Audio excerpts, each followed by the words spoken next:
जय श्री कृष्ण। विश्व रूप में गीता जी के चौथे अध्याय में हम पहुंच गए हैं।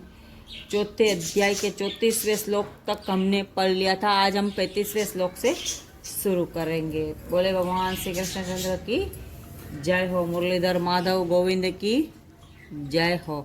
अगर आप लोग मेरे से प्रेयर पाना चाहते हो कि मेरे साथ में प्रेयर में सम्मिलित होकर के आप भी उस प्रेयर का फ़ायदा उठाओ, तो प्लीज़ कमेंट में जय श्री कृष्णा लिख दीजिए। और जिनके लिए आप प्रेयर करवाना चाहते हो उनका नाम लिख दीजिए। आप स्वयं अपने लिए प्रेयर करवाना चाहते हो तो अपना नाम लिख दीजिए। चलिए शुरू करते हैं। जय श्री कृष्णा। जिनको जानकर फिर तू इस प्रकार मोह को नहीं प्राप्त होगा, तथा हे अर्जुन, जिस ज्ञान के द्वारा तू संपूर्ण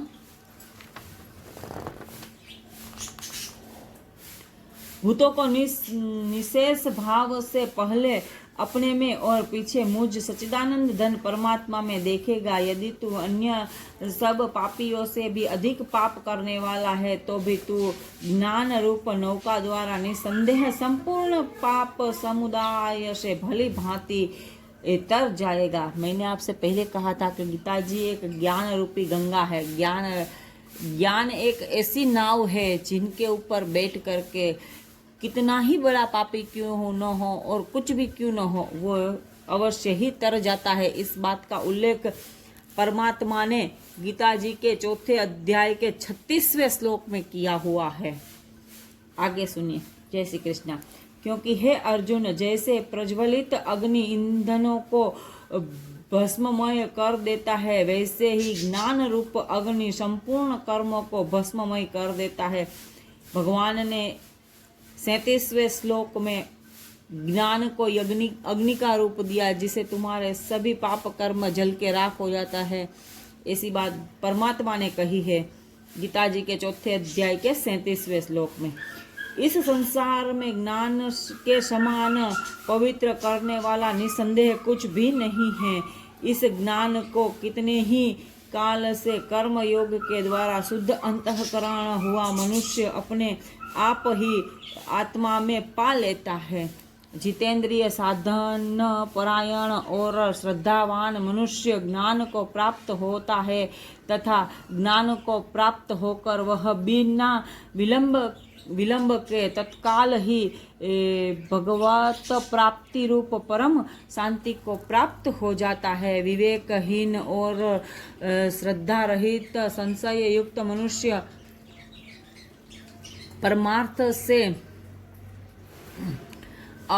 अवश्य भ्रष्ट हो जाता है। ऐसे संशय युक्त मनुष्य के लिए न यह लोक है, न परलोक है और न सुख ही है।